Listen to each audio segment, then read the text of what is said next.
Hi everyone, I'm Robert from Paparade and welcome back. Today I'm doing an English video. We do put out mostly videos in German, however, YouTube has an amazing feature that offers voice translations. So if you do have that feature now unlocked, I don't think everyone does, please use it for our German videos, or you can use closed captions. But we also put out great English content, so tune in for German and English content in the future. Today we're going to be talking about a topic that might be a little uncomfortable for some people in the LGBTQ plus community because it's a problem and it needs to be addressed. And it's often a topic that's left out of a conversation. And that's intersectionality within the community. That could also be essentially discrimination within the LGBT plus community, but it's basically discrimination within the community, which for a lot of people might seem a bit strange, thinking like, well, you might be gay or lesbian, why would you be discriminating against other gay and lesbian people? But trust me, it happens all the time. I've seen it firsthand. I feel like it's happening even more today as the community grows. The community becomes more widespread, especially in big cities. I saw it a lot when I lived in New York City. It isn't easy to talk about, but necessary if we want real solidarity and growth. We'll explore body issues, racism, classism, transphobia, and more with respect and honesty. Let's dive right in. So what is intersectionality? I actually had not heard this term much until the last couple of years. I think it's now being a little bit more widespreadly used.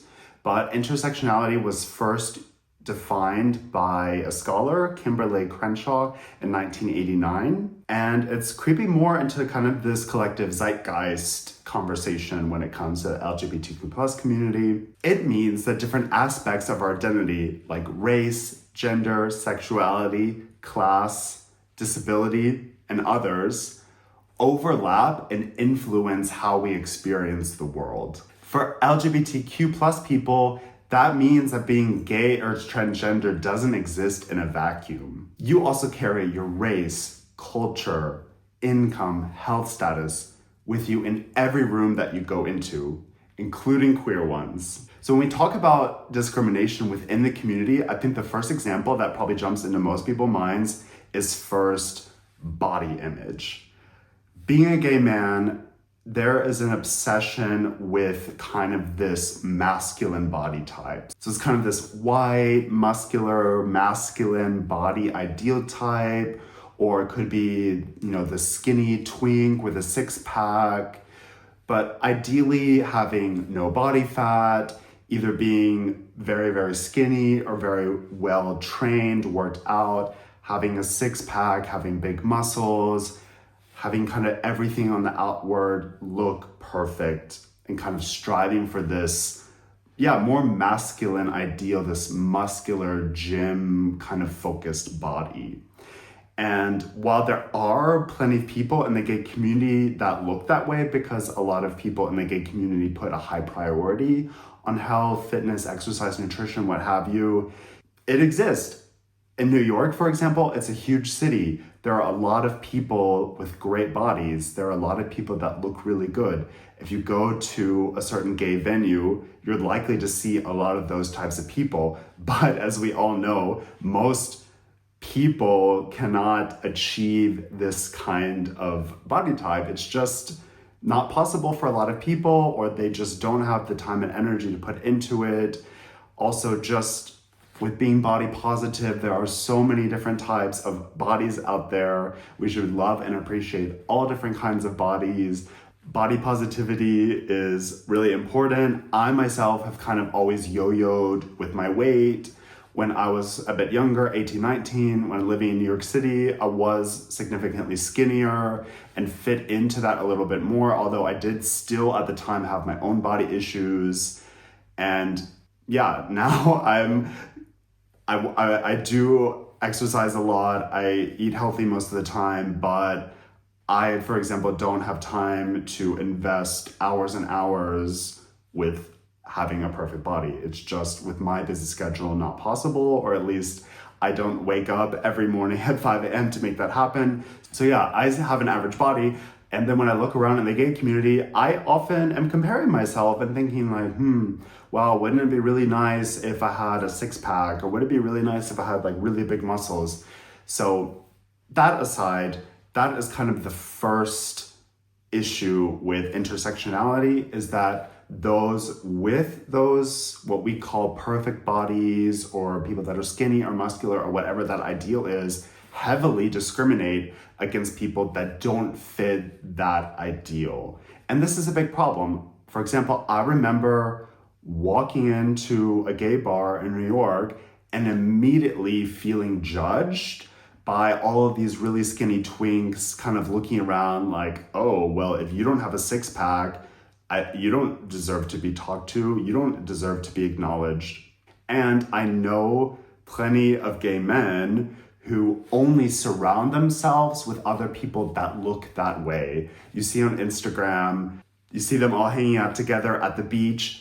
They all have sick, killer, amazing bodies, and that's amazing. But when you only surround yourself with this kind of people, there's zero diversity. It's quite toxic because I'm sure you're all comparing each other a little bit, comparing yourself to each other. The moment that you maybe gain a little weight or lose muscle or not going to the gym as often, you could be out of that friend circle, you never know. And then let alone being in that circle being very toxic, because anyone outside of that is just immediately not worthy, not gonna fit in. And to be honest, most people don't have perfect, amazing bodies, or once they get a bit older, it's just not so easy to maintain. So let's take an example, gays at Fire Island. There's kind of this idea of, you know, only come to these big Fire Island parties if you have a six pack, if you have this masculine kind of V-shaped muscular body type. And that's not okay. I mean, that's great if you want to look that way. Of course, I still have moments where I wish I could devote more time and look that way, but it's not sustainable for a lot of people. People get older, it might fade out. We all kind of had our early 20s where we looked a lot better, and you know, what have you, life happens. But to be discriminated against that within the gay community, I mean, fat shaming happens everywhere. It's not even about being bigger. It's that things like having a six pack, having big muscles, this kind of like masculine person that's going to the gym 6 days a week. If you're not that, you're out. And that's not okay. But I think the part about intersectionality that's important here is it's not just about preference. And that's fine. Like, if you say you want to date someone that looks that way, that's your personal preference. But these are actually cultural signs of exclusion. And it's becoming a big, widespread problem within the gay community. Now, I can't specifically speak to other parts of the LGBTQ plus community, but I, for example, know through close friends of mine, for example, in lesbian circles, that there are a lot of people that, for example, are very into CrossFit. So the same kind of thing. You need to be taking care of your body. You need to eat, for example, a paleo diet. Do you know how many lesbian women I know that are paleo? Same kind of thing. This idea of you need to have a fit body. You need to be training. You need to be working out. You need to be dieting. You know, when they have had parties that I was invited to, they were focusing so much on what they were eating. And I kind of felt uncomfortable at that party because I was there visiting my best friend on vacation. I was actually the only gay man there. And I was kind of thinking, well, they're all eating super healthy. I'm gonna be a bit, first of all, there was like only healthy options at this party, but I felt a bit uncomfortable because I wasn't doing CrossFit and I was on vacation and was just kind of enjoying myself a bit more. So that's really the first example that comes up is body image. The easiest thing for people to go at, because just in our society, people put so high value on how we look, how our bodies look. And then on the other side, people that don't fit that mold feel discriminated, they don't feel accepted, They don't feel like they can walk into a gay bar. They don't feel like they can stand in line at a club. They might think, well, will I even get in? Everyone else in the line looks like a model, and here I am average or even maybe a bit bigger. Will I even get in? So maybe people just don't even try. People don't feel like really putting themselves out there if they don't fit that model. Then you have people on dating apps saying things on their profile, you know, oh, you need to have a certain BMI, or no fats, or, whatever it is. And that is just automatically excluding people based on their appearance. And this happens a lot in the gay world because so many gay men put such high importance on how they look. So if you don't fit that mold, you might feel invisible. So the next major example of intersectionality in the LGBTQ plus community is trans and gender exclusion. Yeah. This actually makes me quite angry because this I have experienced firsthand to myself, not because of my gender, but because I once, as I often did, and when I lived in New York for 6 years, I often went out to gay bars on the weekends with my friends when I was in university, and I had a lot of female friends. And there was a time I felt like, especially maybe, 15 years ago, that it was perfectly acceptable for a gay man to bring his female best friend to a gay bar. And that was really celebrated, this idea of like, oh, they're allies, or of course, like bring her, she's so much fun. Or maybe just that straight women felt comfortable going with their gay friends out because they weren't gonna get hit on themselves by straight men in the bar, and they could just kind of let their guard down a little bit more, have fun, and not worry about kind of creepy men. But then something really started to change right before I left New York, was really this idea of don't go to a gay bar unless you're a gay man. Don't go to a lesbian bar unless you're a lesbian woman. Okay, so we have the genders, but where do then trans people fit into that? And it's the same thing, that even though a trans man is a man or a trans woman is a woman, gay men would still say, oh no, we don't want trans men here, or vice versa. And that is just absurd because, like I said, a trans man is a man, so why can't a man go to a gay bar if he's a gay man just because he happens to be trans? It just doesn't make sense. But there is still so much discrimination against trans people within the gay community. It doesn't necessarily even have anything to do with gay men being against trans men. It's just this idea of, oh, well, you're still different, or, you just don't 100% fit the mold, or, it might be nice just to kind of have you as a friend, but I'm not going to invite you to this party because it might be embarrassing, or people may have a problem with it, whatever. So there is still so much divide kind of between the gay and lesbian community and the trans community. I've also heard the same thing from lesbian friends, that their trans friends don't feel accepted going to lesbian bars. I've actually heard that this discrimination within the lesbian community when it comes to going out to lesbian bars is even stronger, that lesbian women do not want trans women there because kind of this idea of like, oh, well, you used to live as a man, or, well, maybe you still have male genitalia, like whatever the reasoning might be, but they're even more off-put of that. But that just might be personal experience. I don't know. Let me know, of course, all your experiences with everything that I'm talking about in the comments. But I just find that quite sad. And then, maybe we need to differentiate a little bit. For example, I lived in Munich, Germany for a long time. I do know a gay bar. It literally says on the outside, men only. And in this case, I'm gonna defend actually this bar because it's very much a fetish bar. There are things happening at that bar that may be of a sexual nature or whatever, that it just doesn't make sense for a woman to be there. It's just the context of kind of the type of bar. It has nothing to do with discrimination, at least from what I know of, but it's just more about context. But Still, maybe nevertheless, the fact that they have a sign out there that says men only is just immediately kind of like putting up this barrier between people. Or again, maybe trans men don't feel comfortable to go to a men only bar. I would say you see this even a lot during Pride events, that really the trans community doesn't feel like they belong to the gay community.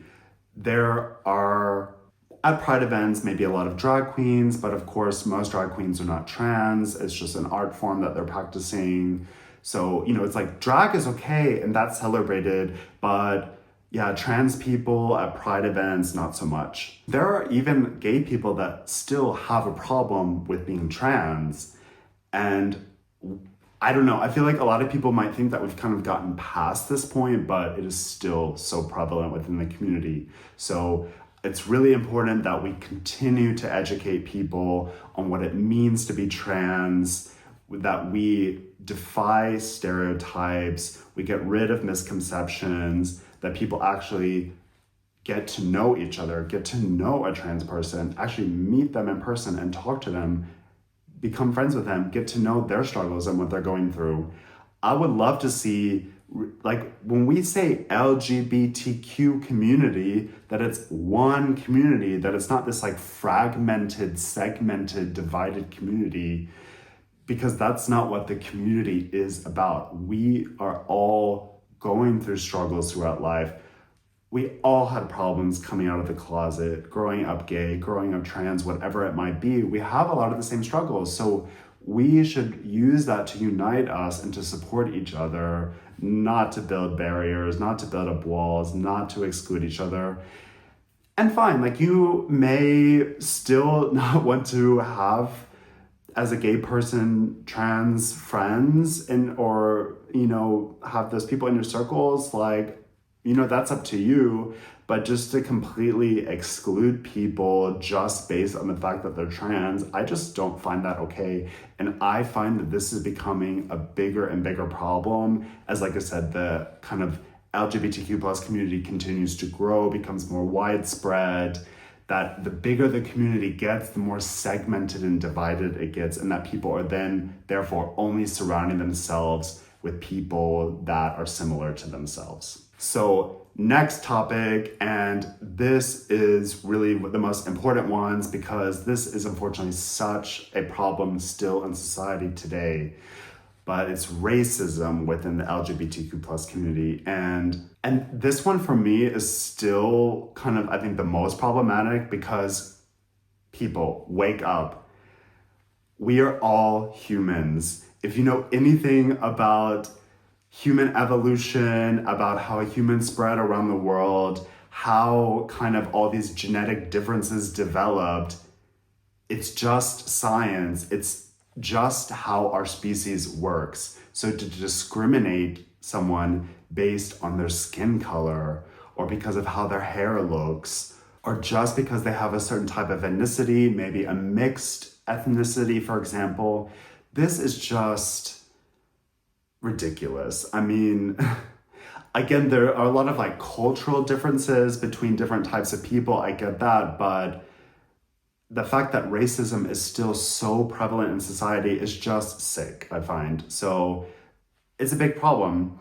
In big cities, like for example, New York, you might have bars where there are only white people or only Black people or only Latinos. Whereas when I lived in Atlanta, Georgia, where I kind of was raised, grew up, and then it wasn't until I was living in New York and often going back to Atlanta where I was then seeing this. But actually in Atlanta, it's quite interesting because you kind of have both sides. You had, on the one hand, a very, very accepting gay community where when you went out, you saw all different types of races. That, for example, in my group of Atlanta gay male friends, we were very, very mixed, especially Black gay culture is a very big part of Atlanta gay culture. I find that amazing. But then you also have the other side where in Atlanta, or like the state of Georgia, where there do tend to be maybe more conservative people, that there were these very kind of like preppy gay guys that just didn't want anything to do with members of the Black community, that were still very much kind of like these country club goer types, even gay Republicans, which is just, I laugh because the idea is kind of absurd, but you kind of had that extreme as well, where even though they were gay, they were still raised up kind of in racist families or just kind of in these circles where you only hung out with other white people. And as a gay person, that's just sad because kind of with all these things is, as a gay person, you face adversity almost every day. I mean, today maybe less, but for a lot of people still, or in some parts of the world, of course, way more so, or they're threatened with things like jail, death, what have you. But I'm talking about in kind of Western cultures where things are more accepting, or gay marriage has been legal for now a decade in some countries. But the fact that we all are going through discrimination, the fact that we still every day have to out ourselves, have to be concerned about, oh, should we hold hands walking down the street? We face adversity every day, and then you're discriminating against other people. You're putting your stereotypes on other people when you don't want people to stereotype you. It's just so sad that people could go through such discrimination for themselves and then continue to show that against other marginalized groups in the world. So one example where I think a lot of people see this happening is on dating apps, where people just say on the profile, like, oh, no Asians, no Blacks, no Latinos, what have you. And that's problematic. I mean, we all have our preferences on who we want to date and who we want to be in a relationship with, but to make that a part of your whole profile and your identity, and kind of like the first thing that people are seeing about you is you're literally writing on there, oh, I'm excluding certain people. So it's fine. If someone from a certain ethnicity writes you, you can feel free to decline them, but don't decline them just based on their ethnicity. Or like I said, just to have this kind of blanket policy, oh, I only date white people, or yeah, no, I don't want this certain type of person. You're making that so much about who you are, because on these profiles, you only have a few seconds to kind of capture attention people. And that is just so off-putting for so many people. And I can't even imagine if you're an Asian person, for example, and you see on there no Asians. I mean, how does that make you feel? That would really kind of like break my spirits when I'm on a gay dating app, to think like, well, I'm not wanted, or how am I gonna find a date or relationship? So yeah, let's make it normal to not write that stuff on our profiles anymore. Like I said, you can use filters, you can reject people for what, you can just say, thanks, I'm not interested. But to just have it be based on race is just really sick. And the thing is like, even though we all have our preferences, we should still nevertheless be open to new experiences. You might say, oh, well, I don't date white people, but who knows? Maybe you find as a Black man that one white person that kind of throws everything out the window and changes everything. Or you never once kissed a Latino, but the moment that you did, you suddenly fell in love with them. I don't know. So just be open to new experiences and don't let those preferences dictate your whole worldview. I would say this very idea is often kind of like racism just dressed up in taste. So people just kind of say, oh, well, this is my personal preference, but really it is deeply rooted racism. So whether it's from dating apps to club cues to influencer circles, queer people of color are often tokenized, fetishized, or just completely ignored. So the next example of intersectionality in the LGBTQ plus community is classism. And yeah, this is not something that immediately came to mind, I must say, but actually when I was doing a bit more research on the topic, I really did see how problematic it is, and I did see how prevalent it was, because a lot of people in the gay community, for example, that I have experience with and knowing in circles, maybe do come from a more middle class, upper class background. And it's not to say that that is representative, but it's just more when you go out to a gay bar, you're maybe more likely to run into those kind of people, whereas people from maybe lower middle class to lower classes may not be able to afford to go out. Maybe they're the ones working behind the bar and not enjoying themselves there that evening. Also, I think in the gay community, there is this kind of idea of like, oh, you need to be a power gay, you need to be highly educated, you need to have a good job, you need to have a really nice apartment or house, designer clothes, nice stuff, what have you. So there's like kind of this ideal to strive for, this power gay, as I call it. And that tends to be people of kind of like an upper middle, upper class, then surrounding themselves also with those types of people. And then when you have events, maybe it's charity events, something that maybe also comes to my mind is this tea dance on Fire Island, that only those types of people are being invited to those events, are able to attend those events. Or again, just because you happen to be gay, it's very common that people in the upper class only surround themselves with other people from the upper class. These kind of circles, societies, families, it's just a phenomenon in this world that they surround themselves with those types of people, because oftentimes they might also be of course they could be using each other, don't get me wrong, but it's more that influence and prominence kind of go hand in hand, that people of influence surround themselves with other people with influence because that might get them somewhere else in life. They might be able to use people within their circle to help kind of promote themselves, get them further in life, create opportunities for them. But then on the other hand, there are amazing people that might happen to be lower class, whereas I know from experience, there's a lot of people in the upper class that you don't want to be friends with because they're truly horrible people and treat other people like dirt. Again, this kind of is just excluding a whole group of people just based on their income, based on their family history, on their background. And we should just be loving and celebrating each other based on who they are, not because of their financial background. And I've also seen this, maybe not so personally firsthand, but maybe a little bit in the media, is that, for example, there could be certain events or traveling or going out, what have you, that, if you can't afford to do that, you're just automatically excluded. So you kind of see, again, these power gays, they're going on all kinds of trips, buying designer clothes, going out, spending a lot of money on food and drinks, what have you.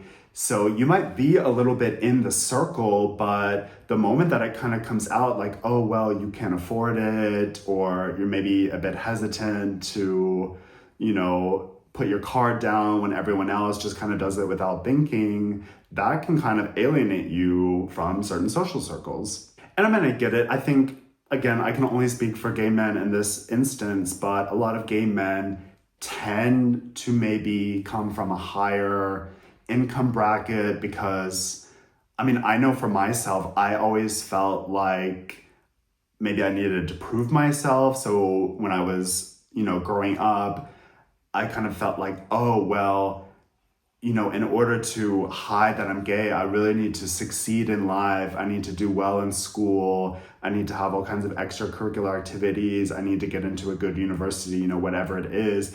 That maybe a lot of gay men overcompensate, or maybe in a positive way as well, really strive to do well in life, provide for themselves, have certain comforts in life.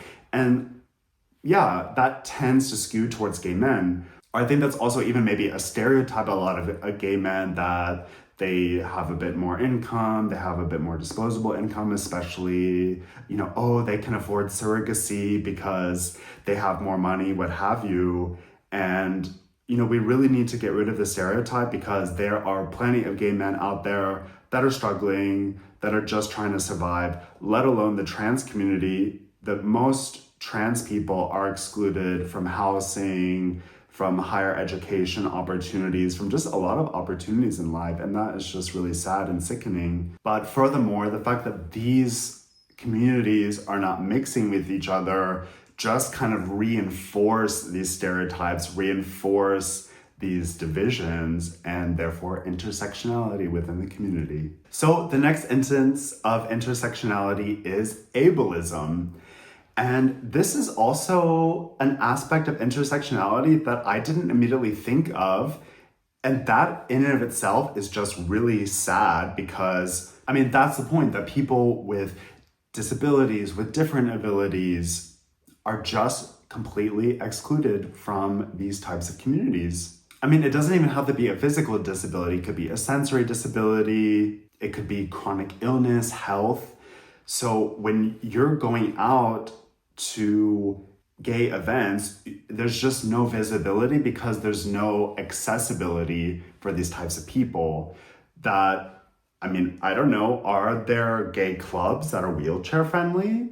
Would a gay person with Down syndrome feel comfortable going to a gay bar? Would someone who, with a chronic illness, maybe someone who has a colostomy bag, would they feel comfortable going to a pool party with their gay friends? You know, so a lot of disabilities are not seen.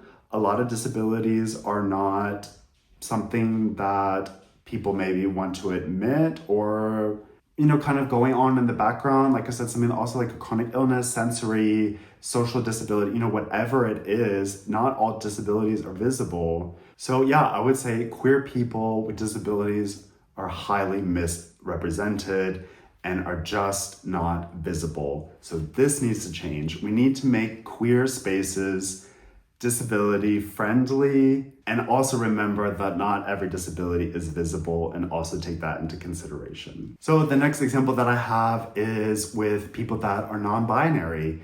They kind of don't fit into either one of these groups. Someone that's non-binary may not feel comfortable going to a gay bar, to a lesbian bar, what have you. So it's kind of this whole idea of whether you're genderqueer, non-binary, non-conforming, whatever it is, that you don't really feel like you fit to any community.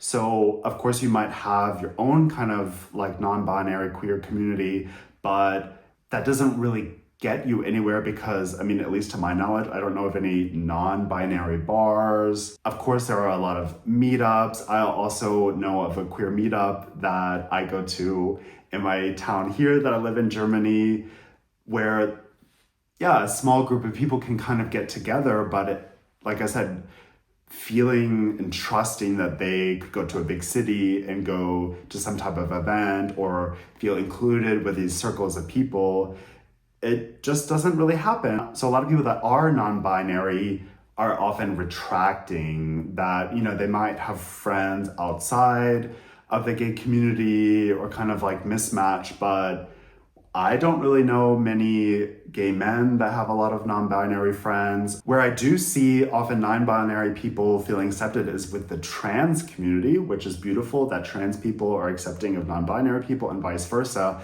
But we need to do better to expand this. And like, I'm not saying this is for everybody. I also know plenty, especially of my friends in New York, where this is not the case at all, where they have a very mix of different types of friends, different types of friends within the LGBTQ plus community. But again, I'm just talking very generally. And like I said, going to a gay bar, you're just maybe not likely to see someone that's non-conforming, genderqueer, non-binary, what have you, just because they don't feel comfortable being in that space. Because again, if you don't fit this kind of white, six-pack twink model or whatever it is, that you're out. So the last example of intersectionality is misogyny. It's probably seen the most with gay men who are more feminine, or perhaps lesbian women that are very masculine, that the way that you act, whether you're more feminine, masculine, what have you, is problematic. So again, this idea of, oh, you need to be this masculine, muscular type. So if you're kind of like a more feminine person that likes to dress a certain way, that maybe talks a certain way, that acts a certain way, you're heavily discriminated against. And I have seen this so much within the gay community. feminine gays feel very excluded because they don't feel safe being themselves when they're out and about, or they might have to kind of repress that side of them, or if they truly act a bit more of their feminine side, then maybe people throw them to a box of like, oh, are you transgender? Or, oh, are you a drag queen? Just because they maybe talk a certain way, dress a certain way, whatever. And no, like let people be the way they want to be. The thing is like, I actually have seen plenty of straight men who are feminine, or maybe the way that people talk, if people happen to have a higher voice, again, they're just kind of automatically thrown into this box of like, oh, you're this feminine type, and that's not okay. People can't help the way that they talk, for example.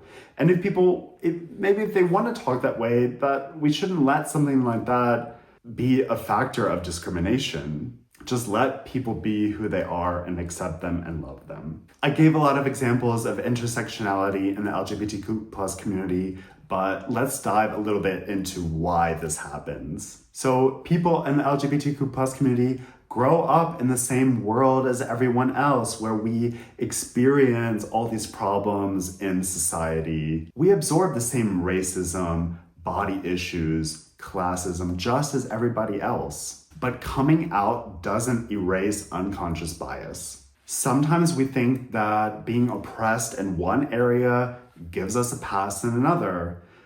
I've heard people actually joke before, gay men, for example, say, oh, I'm gonna hate crime you, or like, oh, I can say that because I'm gay.